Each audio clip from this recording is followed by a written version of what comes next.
నమస్తే, welcome to mid day debate. This is Sumitra.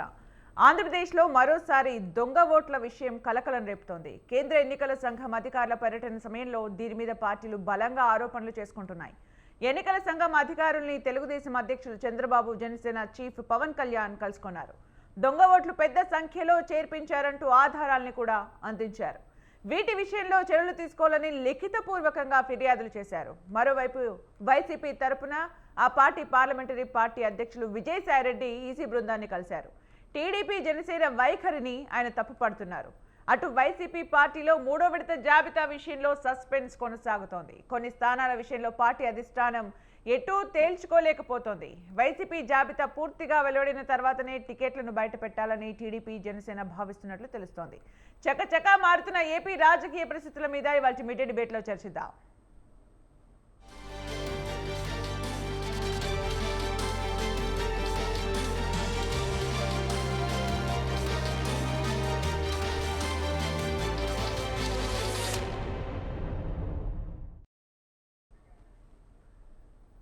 ఇక ఇదే అంశంపై చర్చించడానికి మనతో పాటు ప్యానెల్లో యాడ్ అవుతున్నారు ప్రముఖ రాజకీయ విశ్లేషకులు ఉప్పల లక్ష్మణ్ గారు. Good afternoon sir. అలాగే టీడీపీ రాష్ట్ర నాయకులు వెంకటరమణ గారు. నమస్కారం అండి వెంకటరమణ గారు. నమస్తే. అలాగే జనసేన రాష్ట్ర అధికార ప్రతినిధి అరుణ గారు. నమస్కారం అండి. నమస్తే అండి అందరికి. అలాగే వైసీపీ రాష్ట్ర నాయకులు శేఖర్ రెడ్డి గారు. నమస్కారం అండి. నమస్తే అండి మీకు, అలాగే ప్యానెల్లో ఉన్న అందరికీ కూడా నమస్తే అండి. నమస్తే అండి. లక్ష్మణ్ గారు, ముందుగా చెప్పండి, అంటే ఈ రోజు ఈసీని కలిసిన తర్వాత జనసేన, టీడీపీ అలాగే వైసీపీ వాళ్ళ వర్షన్స్ వినిపించాయి. ఇక్కడ ముఖ్యంగా దొంగ ఓట్ల గురించి మాట్లాడడం జరిగింది. అది కూడా చాలా పెద్ద సంఖ్యలో చెప్పడం జరిగింది. దాన్ని ఎలా చూడాలి సార్? ఇప్పుడు దొంగ ఓట్లు అన్నది ఇవాళ కొత్త అంశం అయితే కాదు. ఎవరు అవసరం ఉన్నప్పుడు ఆయా నియోజకవర్గాల్లో అన్ని రాజకీయ పార్టీలు ఓటర్లను చేరుస్తారు. అంటే ఇతర ప్రాంతాల్లో ఉన్న వాళ్ళను కూడా తొలగించకుండా కంటిన్యూ చేయటం, అలాగే ఇంకొక ప్రాంతంలో అంటే ఇంకో జిల్లాలో ఉన్నా కూడా ఇక్కడ ఉన్నట్టు యాడ్ ఒక ఇంట్లో ఉన్నట్టు యాడ్ చేయించుకోవటం, ఇవన్నీ జరుగుతున్నాయి. కానీ టెక్నాలజీ మారిన తర్వాత, అంటే ఈ మామూలుగా అయితే ఇంటింటికి వెరిఫికేషన్ వస్తారు కదా, వెరిఫికేషన్ ఒకటి. రెండోది ఇప్పుడు ఆన్లైన్ సిస్టమ్ వచ్చిన తర్వాత కూడా ఏమైపోతుందంటే ఆ ఇంట్లో ఇన్ని ఓట్లు ఉన్నాయా, ఒక్కొక్క ఇంట్లో 30-40 ఓట్లు ఒకే డోర్ నెంబర్ మీద చూపడం వలన అది ఎలక్షన్ కమిషన్కి డౌట్ వచ్చినప్పుడు ఖచ్చితంగా అక్కడ వెరిఫికేషన్ పోతారు. అయితే పొలిటికల్ ఇన్ఫ్లుయెన్స్ అధికారంలో ఉంటే వాళ్ళు ఏం చేస్తారంటే కింది స్థాయి అంటే ఎవరైతే పోలింగ్ సిబ్బంది అంటే ఎవరు, రాష్ట్ర ఉద్యోగులే కదా. ఇప్పుడు ఆ రాష్ట్రంలో ఎవరు అధికారంలో ఉంటే వాళ్ళ మాట వినే పరిస్థితి ఉంటది. అలాగే ఆ నియోజకవర్గంలో ఎమ్మెల్యేనో ఎంపీనో ఇన్ఫ్లుయెన్స్ చేస్తారు, పార్టీ వాళ్ళు ఇన్ఫ్లుయెన్స్ చేస్తారు, ఓట్లు యాడ్ చేసుకుంటారు. అదొక అంశం.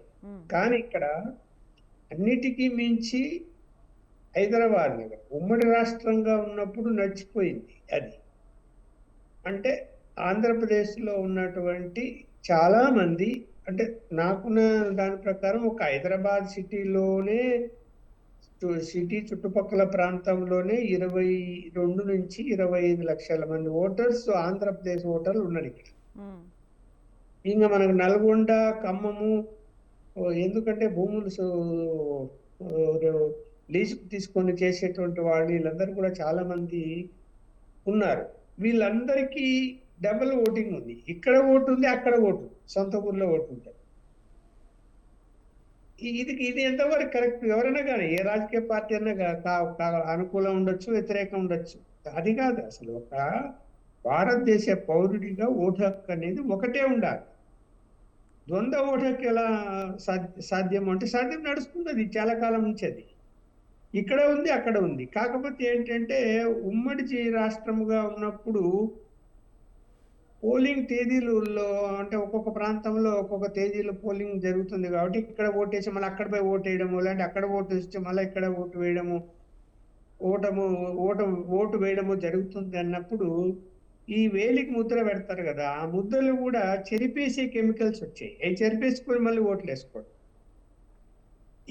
ఇప్పుడు ఇది వీటన్నిటికీ చెక్ పెట్టాలని election commission Aadhaar card link చేయమని, బట్ రాజకీయ పార్టీలు దాన్ని వ్యతిరేకించాయి.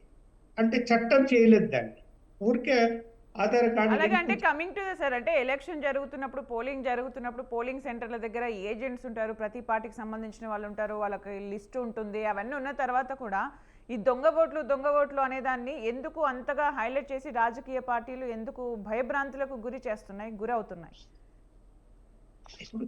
ఇప్పుడు ఎలక్ట్రానిక్ మీడియా, సోషల్ మీడియా వచ్చిన తర్వాత ప్రతిదాన్ని ఇష్యూ చేయడము, దాన్ని పెద్దగా బూచి పెట్టి చూపించడం జరుగుతున్నది.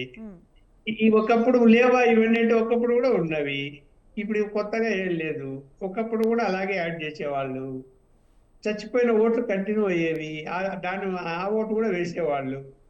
అవన్నీ జరిగిపోయాయి. అందుకనే టెక్నాలజీ పెరిగిన తర్వాత ఇవన్నీ అవాయిడ్ చేసుకుంటూ పోవాలి. అసలు ఈ పద్ధతుల్లో గెలవాలనేటువంటి ఆలోచన రాజకీయ పార్టీలకు రావడము కరెక్ట్ అయితే కాదది. ఇంకా ఎంతకాలం ఇది? మొదటి కాలంలో అప్పుడు ఏం కమ్యూనికేషన్ సిస్టమ్ లేనప్పుడు నడిచిపోయింది.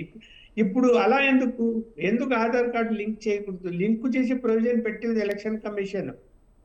యాప్ లో మనం అందులోకి వెళ్ళిపోయి ఎంటర్ చేసుకోవచ్చు మనమే. ఏమి మళ్ళా పోలింగ్ స్టేషన్లకో లేకపోతే ఎంఆర్ఓ ఆఫీసులకో పోవాల్సిన అవసరం లేదు. మున్సిపల్ ఆఫీసులకు పోయి మనం ఎంటర్ చేసుకోవాల్సిన, మన ఇంట్లోనే కూర్చొని శుభ్రంగా మనము ఆధార్ కార్డు లింక్ చేసుకోవచ్చు. ప్రొవిజన్ ఇచ్చింది, కానీ చట్టం చేయలేదు. చట్టం కంపల్సరీగా చట్టం చేయగలిగితే ఇది ఒక ఆంధ్రప్రదేశ్లోనో ఆంధ్ర ఓటర్లు తెలంగాణలో ఉండారనో ఇది కాకుండా దేశవ్యాప్తంగా కూడా ఉపయోగం ఉంది. ఎందుకు అంటే బంగ్లాదేశ్ నుంచి వచ్చిన వాళ్ళు, పాకిస్తాన్ నుంచి వచ్చిన వాళ్ళు, ఇప్పుడు వెస్ట్ బెంగాల్లో మనం చూస్తున్నాం బంగ్లాదేశ్ నుంచి ఎంతమంది వచ్చారు.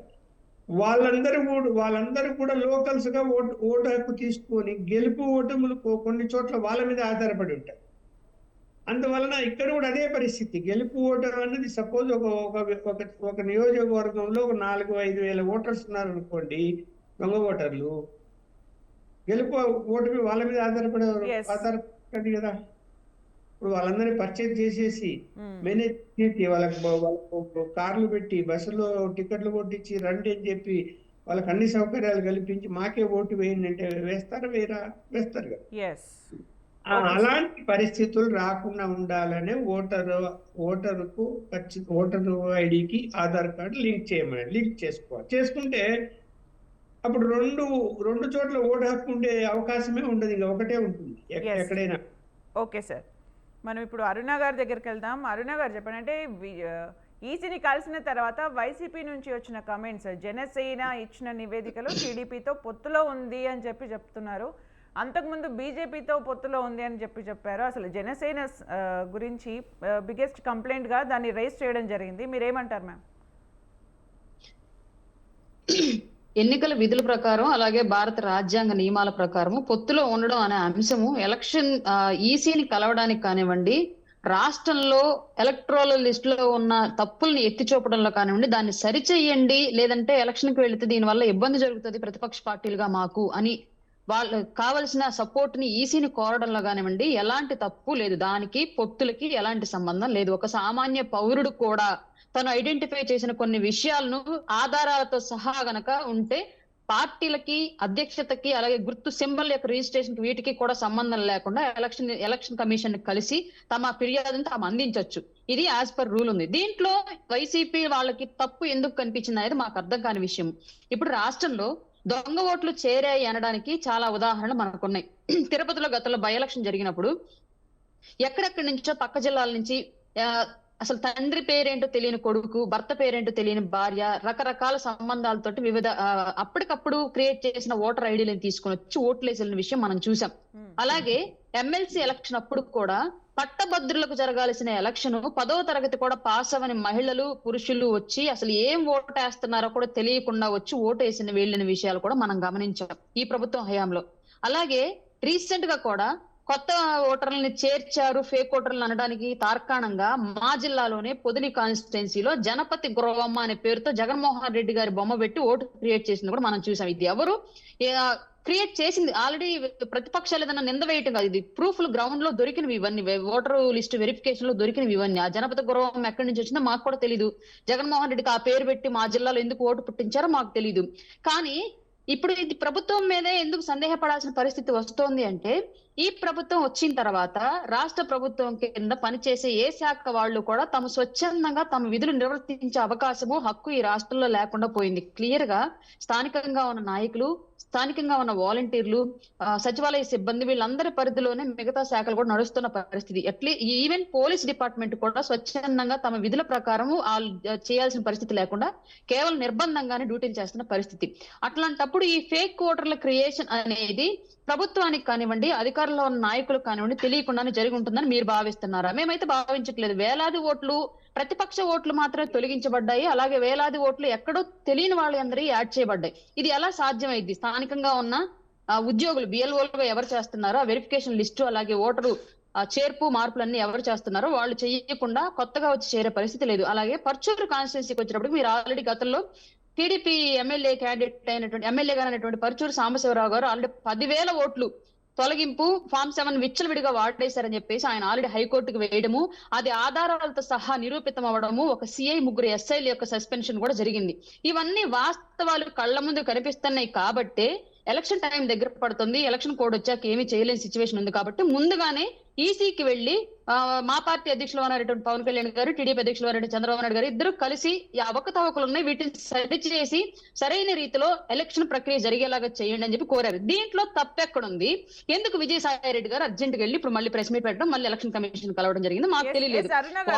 ఆ పార్టీని పిలవడం ఎందుకు అనే దానికి మీరు ఇచ్చిన ఎక్స్ప్లెనేషన్ ఓకే. అయితే ఇక్కడ ఇచ్చిన నివేదికలో మొన్నటి వరకు బీజేపీతో అలయన్స్ అని చెప్పి, ఇప్పుడు ఇచ్చిన నివేదికలో టీడీపీతో అలయన్స్ అని అంటున్నారు. దీన్ని ఎలా గుర్తించాలి అని ప్రశ్న రైజ్ చేశారు.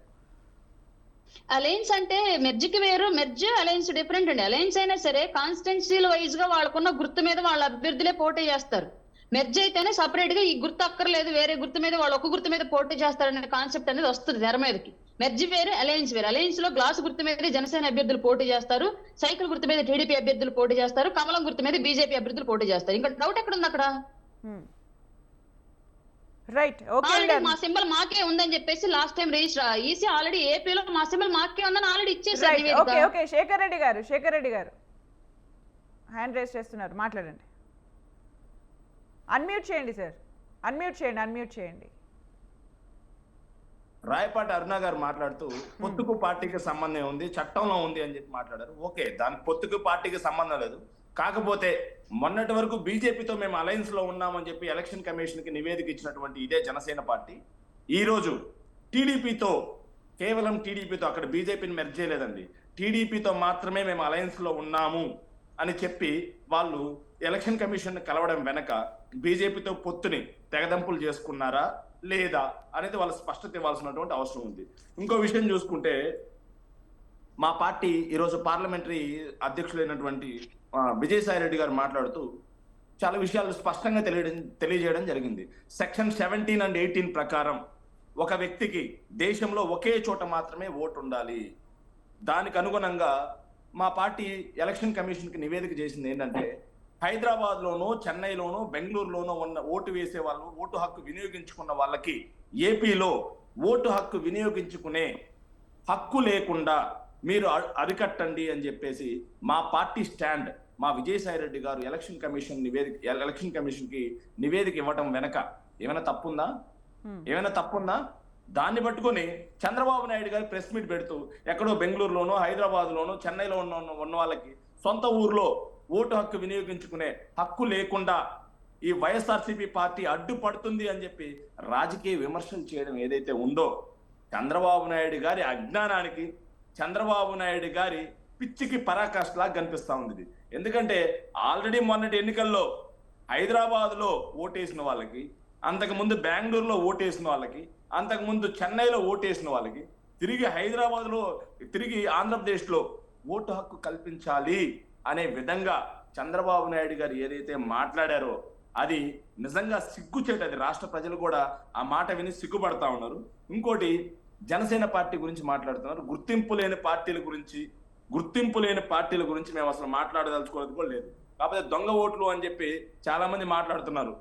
ఎస్, రాయపాటి అరుణ గారు, ఎస్, నా పేరు గూడపురెడ్డి వీరశేఖర్ రెడ్డి, నాది ఉదయగిరి కాన్స్టిట్యున్సీలో సింగారెడ్డిపల్లి బూత్ నాది. వినండి మేడం, సింగారెడ్డిపల్లి బూత్ నాది. నేను గడిచిన 3 సంవత్సరాలుగా ఊరికి వెళ్ళడం జరగలేదు. ఎందుకంటే నా వ్యాపార రీత్యా కొద్ది రోజుల పాటు హైదరాబాద్ లో ఉండడం జరిగింది. ఇప్పుడు నేను వైజాగ్ లో ఉండడం జరుగుతుంది. సో నా ఓటు హక్కు టీడీపీ వాళ్ళు లేకుండా నా సొంత ఇల్లు అక్కడే ఉంది, నా పొలాలు అక్కడే ఉన్నాయి.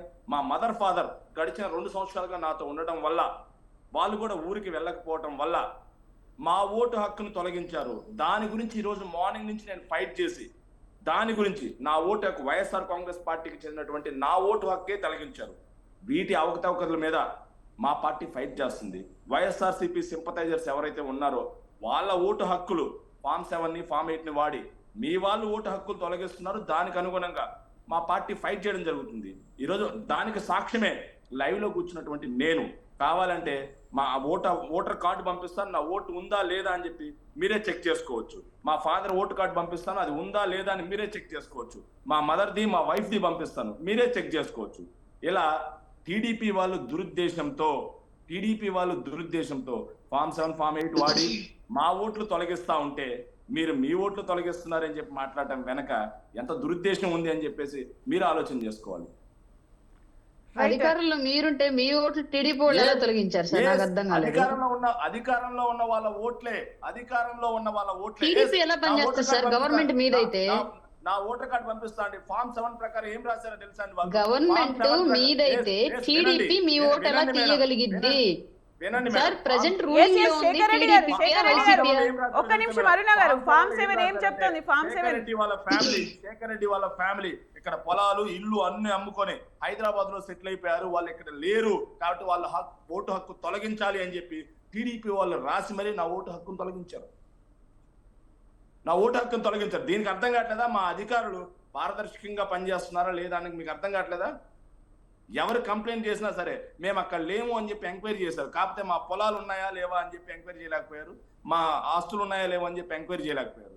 మా ఆధార్ కార్డు అక్కడే ఉంది, మా ఓటర్ కార్డు అక్కడే ఉంది, మా రేషన్ కార్డు అక్కడే ఉంది. కానీ మేము ఎప్పుడు రేషన్ తీసుకున్న చరిత్ర కాదు, మేము ఎప్పుడు ప్రభుత్వ పథకాలు తీసుకున్న చరిత్ర కాదు. కాకపోతే మేమంతా అక్కడే ఉన్నాం. కానీ మా ఓట్లే తొలగించేలా కుట్ర పడినటువంటి టీడీపీ పార్టీ వాళ్ళు, జనసేన పార్టీ వాళ్ళు వచ్చి ఈరోజు మా గురించి మాట్లాడుతూ ఉంటే దయ్యాలు నీతులు మాట్లాడినట్టుందమ్మా. మీ గవర్నమెంట్ లో టీడీపీ కుట్రలేని, వాళ్ళ గవర్నమెంట్ లో మీ మీద కుట్రలేని, ఇంకెందుకు సార్ మీ శాతకాని గవర్నమెంట్ దిగిపోతే వాళ్ళే వస్తారుగా? మీ ఓట్లు వాళ్ళే తీశారంటారు, జనం ఓట్లు మీరే తీశారంటారు. అప్పుడు సరైన సరిగ్గా పని చేయించుకోలేని మీ అసమర్థత్వం అని ఒప్పుకున్నప్పుడు, వ్యవస్థతో సరిగ్గా పని చేయించుకోలేని మీ అసమర్థత్వం అని ఒప్పుకోండి. పని చేయించుకున్నాం కాబట్టి 100% వ్యవస్థతో సరిగ్గా పని చేయించుకుంటున్నాం కాబట్టి నా ఓటు హక్కు తిరిగి నాకు కావాలి అని చెప్పి నేను ఈ రోజు అప్లై చేయడం జరిగింది. మీరు వ్యవస్థతో పని చేయించుకోవడం అన్నారు దాన్ని సార్, మీరు దాన్ని వ్యవస్థతో పని చేయించుకోవడం అన్నారు. నా ఓటు హక్కు 2012 శేఖర్ రెడ్డి గారు, మీరు ఇప్పుడు ఫైట్ చేస్తుంది మీ గవర్నమెంట్ సరిగ్గా పని చేస్తుందని చెప్పడానికి కాదు, ఒక పౌరుడుగా మీ హక్కుని రాజ్యాంగబద్ధంగా మీరు వినియోగించుకుంటున్నారని అర్థం. అప్పుడు మీ గవర్నమెంట్ సరిగ్గా పని చేయలేదని ఒప్పుకోండి. మీ గవర్నమెంట్ సమర్థవంతంగా పని చేయలేదని ఒప్పుకోండి. రాయపాటి అరుణ గారు, నేను మీ మీద అలిగేషన్స్ చేయట్లేదు, మీరెందుకు సంకలు గుద్దుకుంటారు? నా హక్కులని మీరు మాట్లాడితే సామాన్యుడు విన్నా ఇదే అడుగుతాడు సార్. వినండి మేడం. రైట్ అరుణ గారు, ఇక్కడ సాక్షాత్తు వైసీపీకి సంబంధించిన వాళ్ళ ఓటు గల్లంతైంది అని చెప్పేసి వాళ్ళే చెప్తున్నారు, దొంగ ఓట్లు క్రియేట్ చేస్తున్నారని చెప్తున్నారు. నిజంగా అంత యాక్సెసిబిలిటీ ఉంటే అరుణ గారు వీళ్ళు ఎందుకు గల్లంత అవుతాయి? అంటే వ్యవస్థతో సరిగ్గా పనిచేయించుకోవట్లేదు అని మీరు అంటున్నారు, వ్యవస్థను వాళ్ళు యూజ్ చేసుకుంటున్నారు అని మీరే అంటున్నారు. ఈ రెండింటికి సంబంధించి ఓకే, ఇందులో ఏమైనా లాజిక్ ఏమైనా ఉందా? వెంకటరమణ గారు, మీకు ఏమనిపిస్తోంది అంటే ఇది చూస్తుంటే? మేడం, యాక్చువల్ గా లాజిక్ అంటే దొంగ నడిచినట్టు ఉందండి. ఇది లాజిక్ మేడం. ఇప్పుడు వెంకటరమణ కూడా గారు నా ఓటర్ ఐడి పంపించమంటారా మీకు? ఈ వాటర్ ఐడి మాకు సంబంధం లేదు సార్. మేము స్టేట్ పంపించమంటారా? సుమిత్ర గారు మీకు వాట్సాప్ చేస్తాను, పంపించండి. నా ఓటర్ ఐడి ఉందా లేదా అని. దానికి సంబంధించినటువంటి నా ఓటు హక్కు ఎందుకు తొలగించారు? శేఖర్ రెడ్డి గారు మీరు చెప్పేశారు. ఒక్క నిమిషం శేఖర్ రెడ్డి గారు విందాము. వెంకటరమణ గారిది స్ట్రక్ అవుతోంది, ఒకసారి విందాం ప్లీజ్ వెయిట్. దయచేసి వెయిట్ చేయండి. 2009లోనే వెంకటరమణ గారు స్ట్రక్ అవుతుంది. మీరు ఒకవేళ జర్నీలో కనుకుంటే పక్కన పార్క్ చేసుకొని మాట్లాడండి. లక్ష్మణ్ గారు మీరు చెప్పండి. అంటే ఇక్కడ సుమిత్ర గారు ఒక్క నిమిషం నాకు సమయం ఇవ్వండి ప్లీజ్, ఒక్క నిమిషం. ఇక్కడ నా ఓటు హక్కు ఎందుకు తొలగించారు మహాప్రభు అని చెప్పేసి నేను సచివాలయానికి సంబంధించినటువంటి సిబ్బందితో నేను మాట్లాడడం జరిగితే. వెంకటరమణ గారు మీది స్ట్రక్ అయిందండి. ఇప్పుడు క్లియర్ గా ఉంది, మాట్లాడండి. మరి మీరు మాట్లాడట్లేదని అక్కడ స్టార్ట్ చేశారు. మీరు క్లియర్ గా మాట్లాడితే మాకేం ఇబ్బంది లేదు. ఓకే అండి.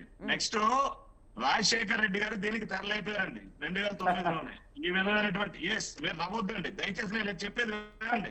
నేను రాజశేఖర రెడ్డి గారికి వస్తా ఉంటే నవ్వు రాజశేఖర్ రెడ్డి గారు వెయిట్ ఆగండి. శేఖర్ రెడ్డి గారు రాజశేఖర్ రెడ్డి గారి తర్వాత టీడీపీ పాలన కూడా జరిగింది. అప్పుడేం జరిగిందో కనుక్కుందాం. మీరు కొంచెం ఆగండి దయచేసి, మాట్లాడనివ్వండి వెంకటరమణ గారు. వెంకటరమణ గారు మాట్లాడండి. ఇప్పుడు రాజశేఖర రెడ్డి గారి టైంలో 2009లోనే జరిగింది మేడం ఇది. ఎందుకంటే ఇది ప్రతి బూత్ లో కూడా తెలుగుదేశం ఓటర్లు ఆ రోజు ఎవరైతే సింపథైజర్స్ ఉన్నారో వాళ్ళ ఓట్ల తొలగింపు జరిగినది. ఆ రోజు నేను ప్రత్యక్ష సాక్షిని. ఎందుకంటే నేను చెన్నైలో ఉండేవాడిని. నా ఓటు రాజోల్లో ఉంది, నా రాజోల్ నియోజకవర్గం. నా చెన్నైలో నాకు ఓటు లేదు, నేను అక్కడ రెసిడెంట్, నాన్ రెసిడెంట్. ఇక్కడ మాత్రమే నాది. నేను రాజోల్ నియోజకవర్గం వచ్చి నేను ఓటు వేద్దామని పోలింగ్ బూత్ కి వెళ్ళి నా ఓటర్ ఐడి తీసుకుని వెళ్తే నా ఓటర్ లిస్ట్ లో నా ఓటు లేదు. అంటే వీళ్ళు ఏం చేశారంటే తెలుగుదేశం సింపథైజర్స్ ఎవరైతే ఉన్నారో వాళ్ళందరి ఓట్లు, అంటే అందరూ అంటే కొంతమంది ఎవరైతే వీళ్ళకి పక్కాగా వీళ్ళు టీడీపీ అని తెలుసున్నారో వాళ్ళ ఓట్లు తొలగించడం జరిగింది. ఆ రోజే జరిగింది మేడం 2009లో. అంటే వెంకటరమణ గారు ఇక్కడ ఒక చిన్న పాయింట్ మీరు తర్వాత కంటిన్యూ చేయండి. ఇప్పుడు వాలంటీర్ వ్యవస్థని ఉపయోగించుకొని ఎవరు ఏ పార్టీకి సానుభూతి పరులో తెలుసుకొని వాళ్ళ ఓటర్స్ ని తీసేస్తున్నారు, ఓటర్ ఐడీస్ ని తీసేస్తున్నారు అని చెప్తున్నారు. మరి 2009లో టీడీపీ సానుభూతి పరులు అవన్నీ ఎలా తెలిసింది? అంటే ఇప్పుడు వాలంటరీ వ్యవస్థ మొత్తం అదే పనిలో ఉందని మీరు చెప్తున్నా, మీరు అప్పుడు లేదు కదా మరి? అట్లా కాదు మేడం. ఇప్పుడు 2004 నుంచి 2009 వరకు వారి గవర్నమెంట్ ఉందండి. వారి డేటా తెప్పించుకున్నారు, అంటే వాళ్ళ నాయకుల ద్వారా తెప్పించుకున్నారు ఆ రోజు. ఈ రోజు వాలంటీర్ల ద్వారా, ఇంకా వాలంటీర్ల ద్వారా ప్రతిదీ కూడా పిన్ టు పిన్ వారికి ఎంత ఆదాయం ఉంది, ఏముంది, ఎన్ని బైక్స్ ఉన్నాయి, లేకపోతే ఎంత ఏ విధమైనటువంటి వాళ్ళ సౌకర్యాలు ఉన్నాయి, ఇవన్నీ కూడా తెలుసుకుంటున్నారండి. తెలుసుకుని వీళ్ళ సింపథైజర్సా కాదా, మనకు ఓటేస్తారా లేదా అనేది ఖచ్చితంగా వాళ్ళ నిర్ధారణకు వచ్చిన తర్వాత తెలుగుదేశం ఓటర్ని, అలాగే డెత్ ఓట్స్ ఉన్నాయండి. డెత్ ఓట్స్ యాక్చువల్గా తెలుగుదేశం డెత్ ఓట్స్ ఏదైతే ఉన్నాయో వాళ్ళందరినీ క్లియర్ గా తొలగించేశారండి. అదే వైసీపీ వాళ్ళదే డెత్ ఓట్స్ ఈ రోజు వరకు తొలగించలేదు. అట్లాగే జీరో నెంబర్ డోర్ నెంబర్ తోటి కొన్ని. వెంకటరమణ గారు స్ట్రక్ అవుతోంది. ఓకే, అరుణ గారు మీరేమైనా చెప్పాలనుకుంటున్నారా? అంటే వైసీపీకి సంబంధించి శేఖర్ రెడ్డి గారు చెప్తున్నారు మా ఓట్స్ లేవని. మీకు టీడీపీ సానుభూతి పరులు కానీ జనసేనకు సంబంధించిన వాళ్ళు కానీ మావి మిస్ అయ్యాయి అని చెప్పి ఎవరైనా మీ దగ్గరికి రావడం జరిగింది అరుణ గారు? మేడం, మాకున్న ఇన్ఫర్మేషన్ ప్రకారం మేము కూడా ఓటర్ లిస్ట్ వెరిఫికేషన్ చేశాము. దాదాపుగా ప్రతి నియోజకవర్గంలోనూ 8,000 వరకు, ఆల్మోస్ట్ 5,000, 3,000 స్టార్ట్ చేసుకుని 8,000, 10,000 వరకు కూడా ఓట్లు అనేవి తొలగించేశారు వితౌట్ ఇంటిమేషన్. ఎందుకంటే పర్సన్స్ అక్కడే ఉంటారు. కొంతమంది కొన్ని ఏరియాలో ఏం జరిగిందంటే సీజనల్ మైగ్రేట్కి వెళ్తుంటారు. ఒక 6 నెలలు వేరే చోటుకి వెళ్ళి పని చేసుకుని మళ్ళీ వచ్చి 6 నెలలు ఉండిపోయి మళ్ళీ 6 నెలలు పనులకు వెళ్తూ ఉంటారు. వాళ్ళందరి ఓట్లకు కూడా, అందులోనూ ఎస్పెషల్లీ మళ్ళీ ప్రతిపక్ష పార్టీల ఓట్లు మాత్రమే తీసేశారు. అధికార పక్షం వాళ్ళు సేమ్ మైగ్రేటెడ్ వర్క్ కి వెళ్లే వాళ్ళే అక్కడే ఉన్నాయి, వీళ్ళే మాత్రమే వెళ్ళాయి. Janasena favour, TDP favour, neutral వాళ్ళు కూడా ఉన్నాయి. కేవలం ఈ 2 పార్టీల ఫేవర్ మాత్రమే చాలా ఓట్లు తొలగిపోయి. ఇప్పుడు వీళ్ళు ఒప్పుకున్నా ఒప్పుకోకపోయినా ఎలక్షన్ కమిషన్ కలిశాము అంటే ఆధారాలు లేకుండా ఇవ్వడము, వాళ్ళు దాని మీద చర్యలు విచారణ జరపడానికి సాధ్యమయ్యే పని కాదు కదా. ఇవాళ ఎలక్షన్ కమిషన్ అపాయింట్మెంట్ ఇచ్చింది, ఈ విషయం మీద స్పందించింది, దాని మీద చర్యలు తీసుకుంటాను హామీ ఇచ్చింది అంటే దాని అర్థం ఏంటి? ఇచ్చిన కాగితాలు ఏమైనా పిచ్చి కాగితాలు ఇచ్చారా? ఊహాజనితంగా రాసుకుని ఇచ్చుంటారా? క్యాలిక్యులేషన్స్ తో సహా మాత్రమే ఇచ్చుంటారు కదా. మీ పార్టీ తరపున ఇచ్చారు, వైసీపీ తరపున కూడా ఇవ్వడం జరిగింది. వైసీపీ తరపున డ్యూయల్ ఓటింగ్ కి సంబంధించి వాళ్ళు కంప్లైంట్ చేయడం జరిగింది. అంటే రెండు పార్టీలు ఏదైతే కంప్లైంట్ ఇచ్చారో దానిపైన చర్యలు తీసుకుంటే ఏదైతే ఓటర్స్ లిస్ట్ వస్తుందో దాన్నైనా ఫైనల్ ఇట్ ఈస్ జెన్యూన్ అని చెప్పి పార్టీలు నమ్మే పరిస్థితుల్లో ఉన్నాయా మరి? చూడాలండి ఎలక్షన్ కమిషన్ ఎంతవరకు ప్రజాస్వామ్యాన్ని కాపాడి దిశగా అడుగులు వేసిద్ది అన్నదానికి ఎలాంటి స్వార్థపూరిత ఆలోచనలు చేయకుండా నిజంగా ప్రజల పక్షాన్ని నిలబడిద్దా లేదా అన్నది లిస్ట్ వస్తే కానీ తెలియదు మనకి. రైట్. ఓకే లక్ష్మణ్ గారు, ఇప్పుడు 3 పార్టీస్ వర్షన్ చూసామో, అసలు ఇది ఏదైతే ఉందో బోగస్ ఓట్లు తొలగించడం అనేది ఇది 2009లో స్టార్ట్ అయిందని చెప్పేసి మనకు వెంకటరమణ గారు అన్నారు. అంటే ఇది ఎప్పుడు స్టార్ట్ అయింది, ఎలా జరిగింది అనేది పక్కన పెట్టేసి ఫుల్ స్టాప్ పడే అంత స్టేజ్లో ఈరోజు లేదా. డిజిటల్ ఇండియా అని చెప్పి మాట్లాడతాం, ఆన్లైన్లో అన్నీ చేస్తుంటాం, ఎక్కడెక్కడనో బిల్స్ పే చేసేస్తూ ఉంటాం, మనం ఎక్కడున్నా మనల్ని ట్రాక్ చేసేస్తూ ఉంటారు. మరి ఇదేంటి సార్, దీన్ని ఎలా చూడాలి అసలు? 2009 అని కాదు, దొంగ ఓట్లు అన్నది చనిపోయిన ఓట్లు కంటిన్యూ చేయడము, బంధువులు చుట్టాలే తీసుకొచ్చి ఆ ఇంట్లో ఉన్నట్టు నమోదు చేయించడము, ఇవన్నీ కూడా నేనైతే 40 సంవత్సరాల నుంచి చూస్తున్నాను. నేను జర్నలిస్ట్గా వచ్చినప్పటి నుంచి, ఇవాళ కొత్తగా. కాకపోతే ఏంటంటే రాజకీయ ప్రయోజనాలు దృష్టిలో పెట్టుకొని రాజకీయ పార్టీలు అంటే గెలిచాలనేటువంటి ఉద్దేశంతో మార్జిన్ అంటే 1000, 2000, 300 ఓట్లతో ఓడిపోయే పరిస్థితుల్లో ఉన్నప్పుడు ఈ ఓట్లు ఉపయోగపడతాయి. దానివల్ల ఏం చేస్తారంటే పలానా విలేజ్ లో మనకు బంధువులు చుట్టాలు అనుకూలమైన వాళ్ళు ఉన్నారు, పలానా వార్డులో మన వాళ్ళు ఉన్నారని చెప్పి ఆ ఇంట్లో ఉన్నట్టు ఆ వచ్చినటువంటి ఎన్రోల్మెంట్. ఇంతకుముందు ఇంటింటికి వచ్చి ఎన్రోల్ చేసేవాళ్ళు ఆన్లైన్లో, అప్పుడు ఉండేది కాదు. ఇప్పుడు ఆన్లైన్ సిస్టమ్ వచ్చింది, ఆన్లైన్లోనే మనం ఎన్రోల్ చేసుకోవచ్చు. దాని మీద వెరిఫికేషన్ వాళ్ళు వస్తారు, లేదంటే మనల్ని పిలుస్తారు. ఏది బూత్ వారీగా సెంటర్లు పెట్టేసి అక్కడికి రమ్మంటారు. రమ్మని ఆధార్ కార్డు చూపించండి మీరు ఆ ఇంట్లో ఉన్నట్టు అని చెప్పి ఇవన్నీ అడిగి ఇప్పుడు ఎంటర్ చేస్తున్నారు, యాక్సెప్ట్ చేస్తున్నారు, కొన్ని రిజెక్ట్ చేస్తున్నారు. ఇప్పుడు అలాంటి పరిస్థితుల్లో ఏమైపోయింది, ఇంకా ఇప్పుడు ఇంత టెక్నాలజీ మారినా ఇంకా దొంగ ఓట్ల ఉండనివని, అంటే తొలగించకుండా ఉండాలనో లేకపోతే ఇంకా యాడ్ చేయాలనే ప్రయత్నాలు ఏవైతే చేస్తున్నాయో రాజకీయ పార్టీలు, అది కరెక్ట్ ఏది కాదు. ఇంతక ఒక మిత్రుడు అన్నట్టు ఇండియాలో ఎక్కడున్నా ఒక ఓటు హక్కు అనేది ఒక చోటే ఉండాలి ఎక్కడన్నా. సరే ఇప్పుడు ఏంటంటే కంప్లైంట్లు వస్తే కూడా ఎలక్షన్ కమిషన్ లక్ష్మణ్ గారు అది నా మాట కాదండి. లక్ష్మణ్ గారు అది నా మాట కాదు, చట్టం చెప్పిందండి. సెక్షన్ 17 and 18 ప్రకారం చట్టం చెప్పిన మాట అది. చట్టం అది, ఆ చట్టం ఉంది. ఆ చట్టం ప్రకారమే మనం కూడా ఒక భారతదేశ పౌరులుగా నడుచుకోవాలి. ఎక్కడ పడితే అక్కడ ఓటు ఈడ ఉండని, హైదరాబాద్ లో ఉండని, నాకు తూర్పుగోదావరి జిల్లాలో మా ఊర్లో ఉండని అనుకుంటే ఎట్లా కుదురుతుంది? అలా ఉండాలి చంద్రబాబు నాయుడు గారు, అలా ఉండాలి అని చెప్పి 40 సంవత్సరాలు రాజకీయాల్లో ఉన్నటువంటి చంద్రబాబు నాయుడు గారు ప్రెస్ మీట్ ముందు మాట్లాడారు. నిజంగా సిగ్గుచేయడానికి నెక్స్ట్ మీ టర్న్ వచ్చినప్పుడు మాట్లాడండి. లక్ష్మణ్ గారిని మాట్లాడనివ్వండి దయచేసి. శేఖర్ రెడ్డి గారు అని ఏంటంటే వాలంటరీగా ఒక్క చోటనే ఉంచుకునే ప్రయత్నం చేయాలి మామూలుగా అయితే. కానీ election commission Aadhaar card link చేసుకుని ఒక చోట పెట్టుకోండి అని చెప్పింది. ఆధార్ కార్డు లింక్ చేస్తే ఏమైతుందంటే 2 చోట్ల ఉండేది పోతుంది. ఆధార్ కార్డులో ఈ అడ్రస్ ఉందో, సపోజ్ హైదరాబాద్ ఆధార్ కార్డు ఉంది అనుకోండి, మనం ఎన్రోల్ చేస్తాం అనుకోండి, అక్కడ ఉన్నటువంటి ఓటకు పోతుంది ఆంధ్రప్రదేశ్ లో, హైదరాబాద్ లో ఉంటుంది. ఇది బలవంతంగా చేస్తున్నారు. ఇది ఆధార్ కార్డు కంపల్సరీ అవసరం లేదు అని రాజకీయ పార్టీలు వెళ్ళడము, కోర్టుకు పోవడము, కోర్టు దాన్ని సుప్రీంకోర్టే దాన్ని స్టే ఇచ్చింది. అందువల్ల అలాంటి పరిస్థితుల్లో మనం కొనసాగుతూ ఇంకా ఈ దొంగ ఓట్లకు అవకాశాలు ఇస్తున్నాం. మనం ఎందుకు అన్ని రాజకీయ పార్టీలు ఎలక్షన్ కమిషన్ ని ఆధార్ కార్డు ఆధారంగా ఓటర్ ఐడి కార్డు ఉంచండి అని ఎందుకు చెప్పకూడదు? ఎవరైనా ఎవరు చేసినా తప్పే కదా. అది తెలుగుదేశం చేసినా తప్పే, వైఎస్ఆర్సీపీ చేసినా తప్పే, బీజేపీ చేసినా తప్పే. ఎట్ ది సేమ్ టైమ్ అలాగే లక్ష్మణ్ గారు, ఇప్పుడు ఏదైతే ఎలక్షన్స్ టైంలో, పోలింగ్ టైంలో కేసెస్ చాలా నమోదవుతూ ఉంటాయి, డబ్బులు పట్టుబడ్డాయని చెప్పి, గొడవలు అవుతున్నాయని, రిగ్గింగ్ జరిగిందని, ఇలాంటివన్నీ జరుగుతూ ఉంటాయి. బట్ దానికి సొల్యూషన్ ఏమైనా ఉందంటే వాటిపైన చర్యలు ఎలా ఉంటాయి అనేది కూడా ప్రతి ఒక్కరికి వస్తున్న ఒక క్వశ్చన్ సార్. ఎలా ఉంటాయి అసలు? ఇప్పుడు చట్టంలో ఏముందేమంటే ఎలక్షన్ రిఫార్మ్స్ అనేది రావాలి. ఆ ఎలక్షన్ రిఫార్మ్స్ లో భాగంగానే ఇది ఆధార్ కార్డు కూడా లింకప్ రావాలి. ఈ రిఫార్మ్స్ లో ఏమిటి, రిఫార్మ్స్ లో ఇప్పుడు చూస్తున్నాం మనం తెలంగాణ ఎన్నికలు జరిగాయి. 600 కోట్లు ఏదో పట్టుబడ్డారు, మొత్తం అన్ని దొరికింది. మనము సరే దొరికింది, కేసులు కట్టారు, దాని మీద విచారణ జరుగుతుంది, ప్రాసెస్ నడుస్తుంది. ఒక 5 సంవత్సరాల తర్వాత మనం రివ్యూ చేస్తే ఎవరికి శిక్ష పడి ఉండదు, ఎవరు జైలు పోయి ఉమ్, కేసులన్నీ కొట్టేస్తారు. రమ్మని చెప్పండి, ప్రాబ్లం లేదు. ఉమ్, అట్లా ఇక్కడ అంటే చట్టం అక్కడ చాలా లొసుగులు ఉన్నాయి అక్కడ. వాళ్ళకేమి పప్పులే, వాళ్ళ పోలీసులకి ఇంట్రెస్ట్ చేయాలి. ఉమ్, పోలీసులు ఏం చేస్తారు, ఆ డబ్బులు పట్టుబడిన వ్యక్తి నాకు ఫలానా అదిగో నాకు ఈయన అప్పిచ్చాడు, ఉప్పల్ లక్ష్మణ్ అప్పిచ్చాడు, నేను తీసుకెళ్తున్నాను, ఇల్లు కొనుక్కోవాలని తీసుకెళ్తున్నాను, వ్యాపారానికి తీసుకెళ్తున్నాను, అది దొరికింది అని చెప్పి అన్ని దొంగ రికార్డులు పెడితే రిలీజ్ చేసేస్తారు, నో కేస్.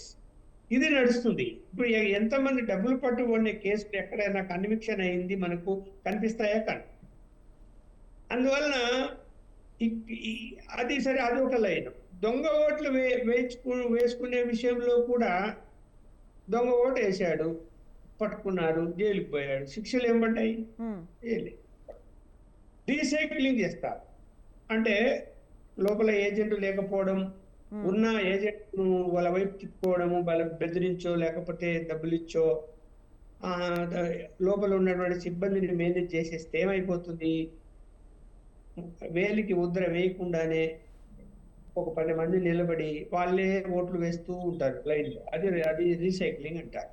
ఉమ్, ఎవరైనా బయట నుంచి ఎంక్వైరీ ఆఫీసర్ వచ్చినా, రూట్ ఆఫీసర్ వచ్చినా, పోలీస్ ఆఫీసర్ వచ్చినా చూసేదానికి ఎలా ఉంటుంది, ఆ లైన్ లో నిలబడి ఓట్లు వేస్తారు అనుకుంటారు. ఉమ్, ఒక్కొక్కరు వాళ్ళే వేస్తుంటారు ఇంకా సాయంత్రం వరకు ఓకే. ఓటర్స్ రాకపోతే కనుక.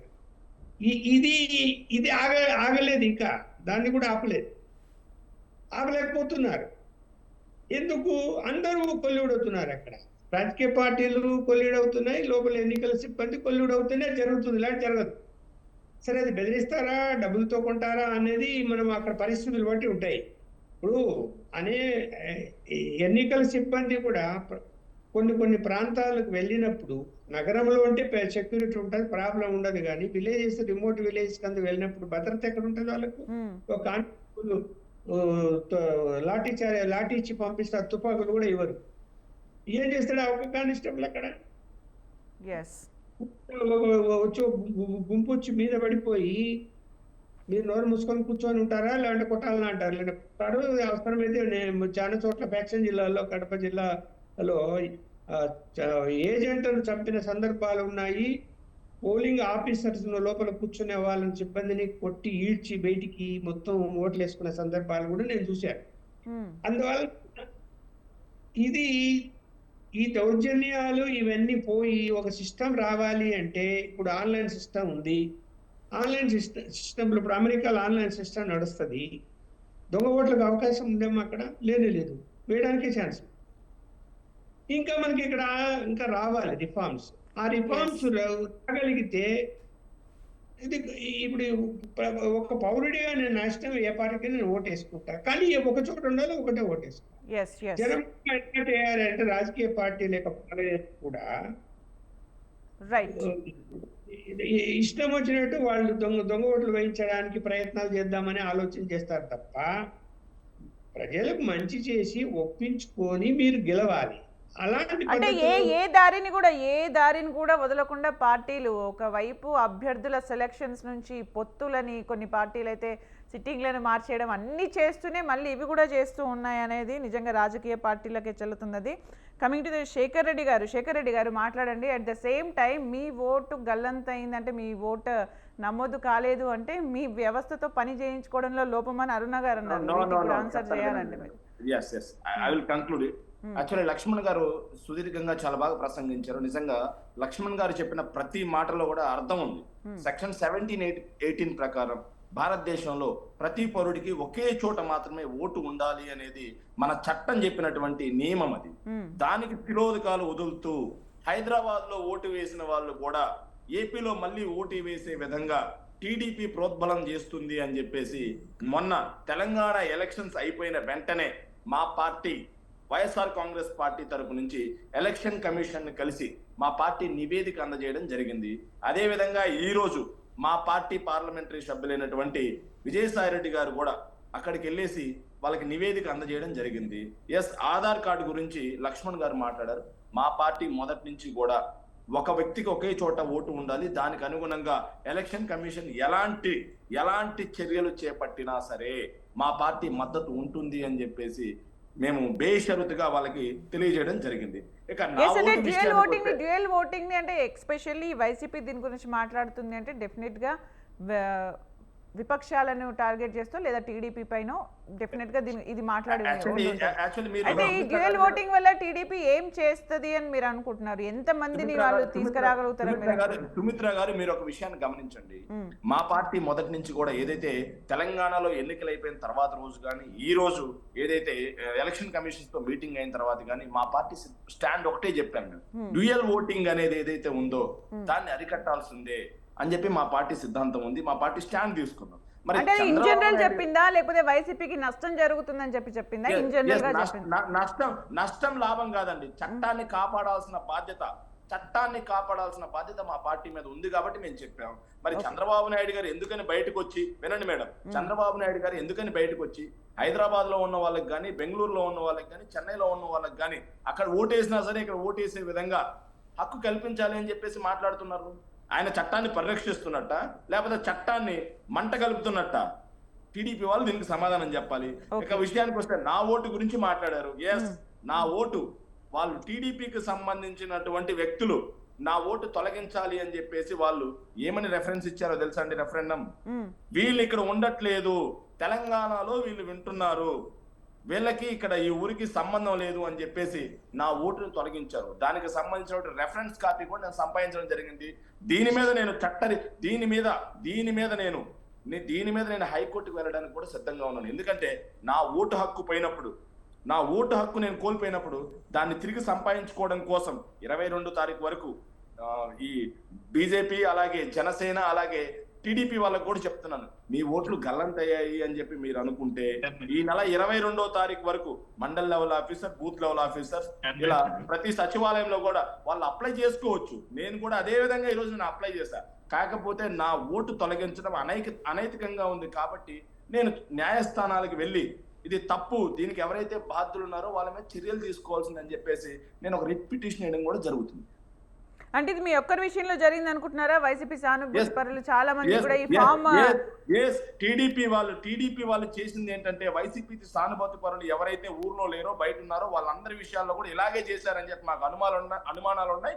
ఈ దిశగా మా పార్టీ కూడా ఎంక్వైరీ మొదలు పెడుతుంది. రైట్, అరుణ గారు మాట్లాడండి. మేడం, ఇప్పటి వరకు శేఖర్ రెడ్డి గారు చెప్పింది ఆయన ఆవేదన, ఒక ఓటర్ గా ఆయన ఆవేదన నేను కాదన్ను. డెఫినెట్ గా పరిస్థితి ఎవరికి ఉండకూడదు, ఏ పార్టీ చేయకూడదు. కానీ ఇక్కడ టెక్నికల్ గా రాష్ట్ర వ్యాప్తంగా జరుగుతున్న అంశం ఏంటి అంటే, ఒక వాలంటీరు 50 ఏళ్ల పరిధిలో ఏం జరుగుతుంది అనేది కంప్లీట్ గా అతను కూలంకుషంగా ఇంక్లూడింగ్ పర్సనల్ డేటాతో సహా అతని చేతిలో ఉంది.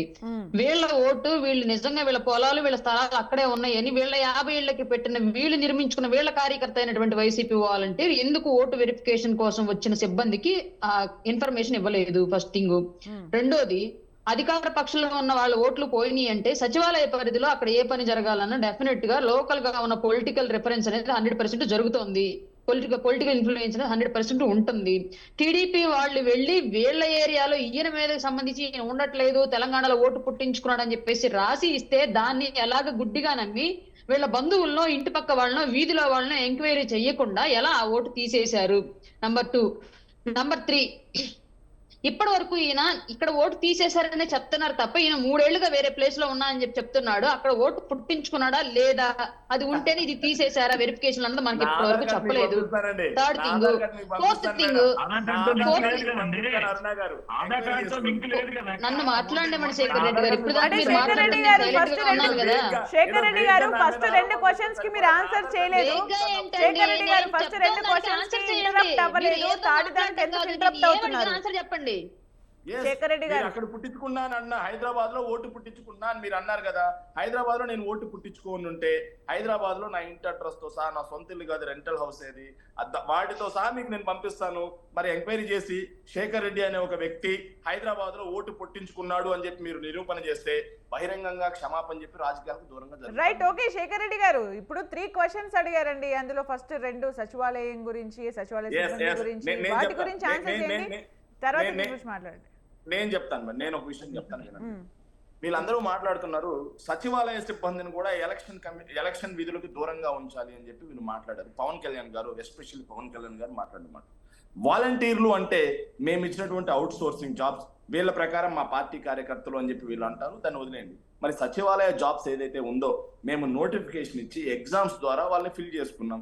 అందులో వైసీపీకి సంబంధించిన సింపథైజర్స్ ఉండొచ్చు, టీడీపీకి సంబంధించిన సింపథైజర్స్ ఉండొచ్చు, జనసేన, బీజేపీ, బీఎస్పీ, లేకపోతే సిపిఐ, సిపిఎం ఇలాంటి తోక పార్టీలకు సంబంధించిన సింపథైజర్స్ కూడా సచివాలయ సిబ్బందిలో ఉండవచ్చు. వాళ్ళల్లో ఎవరో ఒకరు చేసిన తప్పు వల్ల నా ఓటు పోయి ఉండొచ్చు. దాన్ని నేను లీగల్ గా ఫైట్ చేయడానికి నేను సిద్ధం. 22వ తారీఖు వరకు నా ఓటు ఉంది కాబట్టి నేను ఎంక్వైరీ చేసుకొని నా ఓటు ఉందా లేదా అని చెప్పి నేను ఎంక్వైరీ చేసుకొని నా ఓటు ఎందుకు లేదు అని చెప్పేసి నేను రెఫరెన్స్ తెచ్చుకొని మళ్ళీ నా ఓటు ఎక్కించాల్సిందే అని చెప్పేసి మండల్ లెవెల్ ఆఫీసర్ తోటి నేను మాట్లాడి ఈరోజు మాది మా కుటుంబ సభ్యులు ఆధార్ కార్డ్స్ పంపించి నా ఓటు ఉండాల్సిందే, ఎందుకు తీసేశారు అని చెప్పేసి అన్ని పంపించిన తర్వాత నేను నా దగ్గరికి రిఫరెన్స్ వచ్చింది, నా ఓటు ఎవరు తీసేయమన్నారు ఏంటి, ఆ తీసేయమన్నటువంటి ఆ అప్లికేషన్ పెట్టినటువంటి టీడీపీ క్యాండిడేట్ ఎవరు అనేది మొత్తం నా దగ్గరికి వచ్చింది. దాని మీద నేను చట్టపరంగా ఖచ్చితంగా నేను లీగల్ గా ప్రొసీడింగ్స్కి వెళ్తాను. రైట్. అరుణ గారు, స్థానికంగా ఉన్న టీడీపీ అభ్యర్థులు వచ్చి వైసీపీ వాళ్ళ ఓట్లు తీసేంత ఇన్ఫ్లుయెన్స్ చేస్తున్నారు అంటే ఇది నమ్మేలాగా నాకైతే అనిపించట్లేదండి. ఏం జరిగింది అక్కడ వీళ్ళు వేరే ఎమ్మెల్యే ఎవరు, వీళ్ళ స్థానికంగా ఉన్న నాయకత్వం ఎవరిది, పైగా రాయలసీమ ప్రాంతంలో ఇప్పటికీ బలంగా ఉంది వైసీపీ ఒక పక్క నుంచి నాయకత్వం. నెల్లూరు డిస్టిక్, ఉదయగిరి, నెల్లూరు, గ్రేటర్ రాయలసీమ, సరే కోస్తాంధ్రనే సార్. ఉదయగిరి కాన్స్టిట్యున్సీకి ఎనీ ప్లేస్ అవ్వండి. ఇప్పుడు వరకు చెప్తుంది అదే సార్ నేను క్లియర్ గా. ఒకటి, మీరు వ్యవస్థలతో పని చేయించుకోవడంలో ఫెయిల్ అయి ఉండాలి. 2, మీరు చేసిన పని, ఎవరో మిస్టేక్ ని చేసిన పని మీరు టీడీపీ మీద రుద్దుతూ ఉండాలి. ఇవి రెండే జరిగి ఉండాలి మీ విషయంలో 100%. మీకే ఇలా జరిగి ఉంటే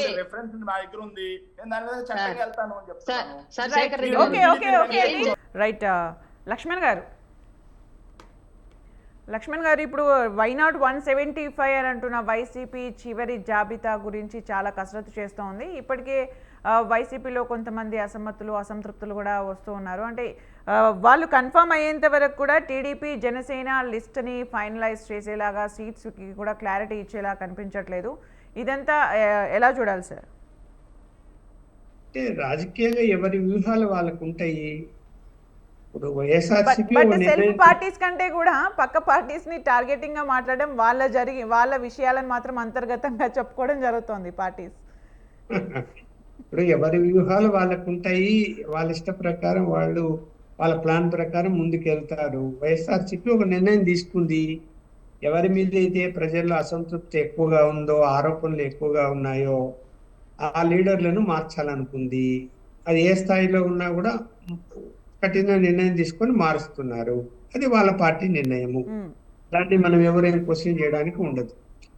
అయితే ఏంటంటే గెలుస్తారా ఓడుతారా, పార్టీ మార్చినంత మాత్రాన గెలుస్తారా అనేది మన చర్చ వచ్చినప్పుడు, ఇప్పుడు ఒక 30-40 చోట్ల అభ్యర్థులు అవుట్డేటెడ్ అయిపోయి, అంటే అనేక కారణాలతో వాళ్ళకి టికెట్లు ఇస్తే గెలవరు అనేది తెలిసిన తర్వాత కొత్త వాళ్ళకి అవకాశం ఇస్తేనో, లేదా కొంతమంది అభ్యర్థులను పక్క నియోజకవర్గాలకి మారిస్తే ప్రయోజనం ఉంటుంది అనుకుంటూనో ఆ ప్రయోగం చేస్తున్నారు ఇది వైఎస్ఆర్సీపీ.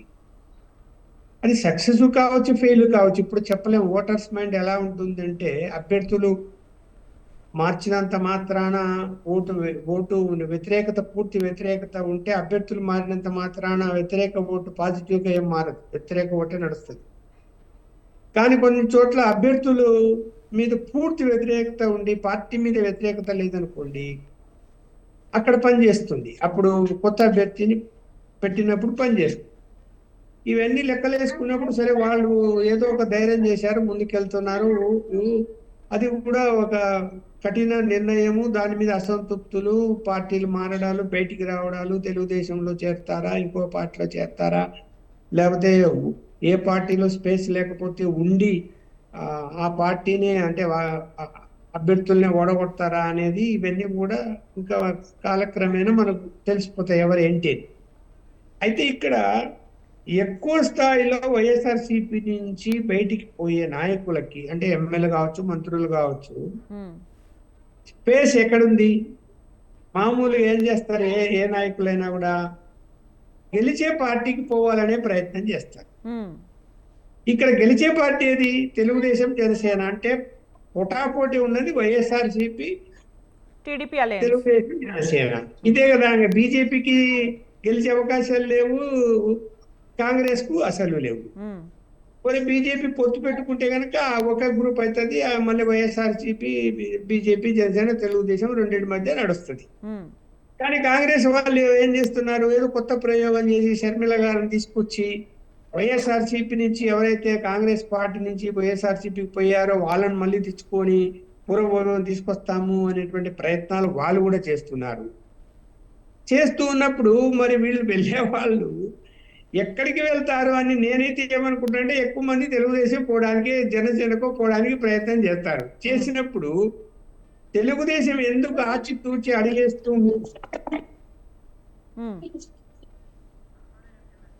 రైట్. అరుణ గారు చెప్పండి. లక్ష్మణ్ గారు మాట్లాడిన మొత్తం మీరు విన్నారు కదండి. అంటే జనసేన టీడీపీ వైపు రావడానికి చూస్తూ ఉంటారు అని చెప్తున్నారు. Already Janasena TDP already alliance లో ఉంది కాబట్టి యాక్సెప్ట్ చేసే పరిస్థితిలో ఉంటుందా?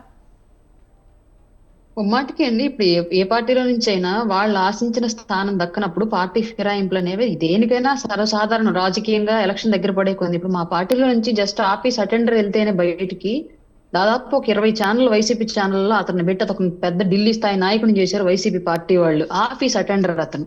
అట్లాంటిది ఇప్పుడు వైఎస్ఆర్సీపీ పార్టీలో నుంచి ఏకంగా మంత్రులు, ఎమ్మెల్యేలు, ఎమ్మెల్సీలు, చైర్మన్లు, జడ్పీ చైర్మన్లు అందరూ బయటకు వస్తున్నారు. ఎందుకంటే ఎలక్షన్ అనేది అలయన్స్ కనుక ఉంటే కూటమి విజయం తథ్యం. వైఎస్ఆర్సీపీ పార్టీ గెలవదు. ఫస్ట్ విషయం అదొక భయం, గెలుస్తుందో లేదా అని టెన్షన్ పట్టుకుంది కాబట్టి. రెండోది, మేము ఇంత కష్టపడి ఇన్నాళ్ళుగా మేము చేసిన ఇప్పుడు మాకు మళ్ళీ టికెట్ ఇవ్వలేదు కదా అని ఒక సంతృప్తి. ఆటోమేటిక్ గా పార్టీలు మారటం అనేది సర్వసాధారణ విషయం. రెండోది, అక్కడ చెడ్డవాళ్ళు అనిపించుకున్న వాళ్ళు మీ పార్టీలోకి వస్తే ఎలా అని చెప్పేసి మీరు ఒకవేళ క్వశ్చన్ కనుక రైజ్ చేస్తే దానికి ఆన్సర్ చెప్తాను. వైఎస్ఆర్సీపీ పార్టీలో ఉన్న 150 మంది గతంలో వాళ్ళు దాదాపు 40-50 ఏళ్ళు రాజకీయ చరిత్ర ఉంది వాళ్ళందరికీ. ఎప్పుడు ఈ స్థాయిలో అసమర్థులుగా కానివ్వండి, ఈ రకంగా బూతులు మాట్లాడుతూ స్థానికంగా కనీసం సెంటీమీటర్ పని కూడా చేయించుకోలేనంత నిర్లిప్తమైన రాజకీయం ఈ నాయకులు ఎప్పుడు చేయలే. వాళ్ళ స్థాయికి తగ్గట్టు, వాళ్ళ స్టామినాకి తగ్గట్టు వాళ్ళ రాజకీయ నాయకులుగా వాళ్ళ నియోజకవర్గాల్లో, వాళ్ళ పార్లమెంట్లో గట్టి నాయకులుగానే వాళ్ళ పలుకుబడి, వాళ్ళ పనితనం అనేది నిరూపించుకోగలిగారు కాబట్టి ఎన్నాళ్ళు రాజకీయ ప్రస్థానం కొనసాగింది. కానీ జగన్మోహన్ రెడ్డి అనే వ్యక్తి యొక్క నాయకత్వంలోకి వెళ్ళాక ఎంత పెద్ద కొమ్ములు తిరిగిన నాయకుడైనా సరే ఎందుకు పనికిరాని అసమర్థుడిగా ప్రూవ్ చేసుకున్నాడు. అతని వల్ల అతని ఇంపాక్ట్, అతని చేతగాని తనం వీళ్ళ మీద రుద్దుకొని వీళ్ళు ప్రజల్లో వ్యతిరేకత మూటగట్టుకున్నారు. ఇప్పుడు కూటమిలో కనుక వస్తే డెఫినెట్ గా పవన్ కళ్యాణ్ గారు, చంద్రబాబు నాయుడు గారి నాయకత్వంలో నడవాలి కాబట్టి 100% ఎంత పెద్ద నాయకుడు వచ్చినా సరే డెఫినెట్ గా వీళ్ళిద్దరి యొక్క ఆలోచన, సమర్థత్వం, సిద్ధాంతాలు, ప్రణాళికలు అనేవి వాళ్ళకు కూడా ఇంపాక్టబుల్ గా వర్క్ చేయిస్తాయి కాబట్టి డెఫినెట్ గా మాతో పాటు వాళ్ళు కూడా ప్రజల్లో పాజిటివిటీ మూటగట్టుకునే అవకాశం ఉంది. ఎట్ ది సేమ్ టైం అంటే ఇప్పుడు సీట్ల పంపకమే రెండు పార్టీల మధ్య పెద్ద ప్రశ్నార్థకంగా ఉన్నప్పుడు అక్కడ సీట్స్ దొరకని వాళ్ళు ఇక్కడికి వస్తే వాళ్ళని అకామిడేట్ చేస్తారా అనేది ఇక్కడ బిగ్గెస్ట్ క్వశ్చన్. అంటే ఓకే, టైం కూడా అయిపోతుంది. శేఖర్ రెడ్డి గారు మీరు మాట్లాడండి. నమస్తే అండి. యాక్చువల్లీ మా పార్టీ, మా నాయకుడి సిద్ధాంతం 175కు 175 గెలవడం అనేది మా జగన్మోహన్ రెడ్డి గారి సిద్ధాంతం. మా పార్టీ లక్ష్యం అదే అన్నమాట. దానికి అనుగుణంగా మా పార్టీ గత 2 సంవత్సరాలుగా జగన్మోహన్ రెడ్డి గారు ప్రతి ఎమ్మెల్యేతోనూ, ప్రతి మంత్రితోనూ చెప్పడం జరుగుతూ ఉంది. అయ్యా, మీరు జనాల్లోకి వెళ్ళండి, ప్రజల్లోకి వెళ్ళండి, గడప గడపకి తిరగండి, ప్రజలతోటి మమేకం అవ్వండి, మన ప్రభుత్వం ఏదైతే కార్యక్రమాలు చేపట్టిందో వాటిని ప్రజలకి వివరించండి, అభివృద్ధి కార్యక్రమాలే కాకుండా సంక్షేమ కార్యక్రమాలను కూడా మీరు వివరించండి అని చెప్పేసి మా నాయకుడు మా ఎమ్మెల్యేలకి, మంత్రులకి చెప్పడం జరిగింది. మీ గ్రాఫ్ మేము చూస్తున్నాము, ఎవరైతే ప్రజల్లో తిరగడం లేదో, ఎవరైతే ప్రజలతోటి కార్యకర్తలతోటి మమేకం అవ్వటం లేదో వాళ్ళకి టికెట్లు నిరాకరిస్తాం, అప్పుడు నన్ను మీరు ఎవరు ఏం తిట్టుకోవద్దని చెప్పి జగన్మోహన్ రెడ్డి గారు ఏడాదిన్నర క్రితం మా ఎమ్మెల్యేలకి అలాగే మా మంత్రులందరికీ కూడా తెలియజేయడం జరిగింది. ఆ దిశగా నేడు ఎన్నికలు సమీపించాయి. ఏ రాజకీయ పార్టీకైనా సరే ఎన్నికల్లో గెలవడం అనేది అత్యంత ముఖ్యం. వాళ్ళ లక్ష్యమే ఎన్నికల్లో గెలవడం. రాజకీయ పార్టీ ఎందుకు పెడతారు? ఎన్నికల్లో గెలవడం కోసమే రాజకీయ పార్టీ పెడతారు. టీడీపీ లాగా వేరే పార్టీ, జనసేన లాగా వేరే పార్టీకి మద్దతు ఇవ్వడం కోసం అయితే మా పార్టీ మేము పెట్టలేదు. ఫస్ట్ ఆఫ్ ఆల్ దాన్ని గుర్తుంచుకోవాలి. సో మేము గెలవడమే పరమావధి మాకుంది కాబట్టి దానికి అనుగుణంగా, అదే విధంగా సామాజిక సమీకరణాల కూర్పు, బీసీలకి అధిక మొత్తంలో మేము సీట్లు ఇవ్వాలి అని చెప్పేసి మా పార్టీ అనుకుంది. తదనుగుణంగా ఎక్కడైతే రెడ్డి సామాజిక వర్గం ఉందో వాళ్ళని కూడా తీసేసి బీసీలకి సీట్లు ఇస్తున్నాం మేము ఈ దిశగా అడుగులు వేస్తున్నాం. రైట్, ఓకే అండి. దానికన్నా మొత్తానికి వ్యూహాత్మకంగా వ్యవహరిస్తున్న వైసీపీకి విజయ అవకాశాలు ఎంతవరకు ఉన్నాయో, అలాగే పొత్తులో ఉన్న టీడీపీ, జనసేన, రేపు ఫ్యూచర్లో బీజేపీ, అది ఒక పెద్ద బిగ్గెస్ట్ క్వశ్చన్ మార్క్. వీటికి ఎన్ని విజయ అవకాశాలు ఉన్నాయో రానున్న రోజుల్లో ప్రజలే చెప్తారు. ఓకే, థ్యాంక్ యూ అండి. డిబేట్లో పార్టిసిపేట్ చేసి మీ వర్షన్స్ని, పార్టీస్ వర్షన్స్ని చాలా క్లియర్గా తెలియజేసినందుకు థ్యాంక్ యూ సో మచ్. ఇది వాళ్ళ mid day debate. News updates coming up. Stay tuned.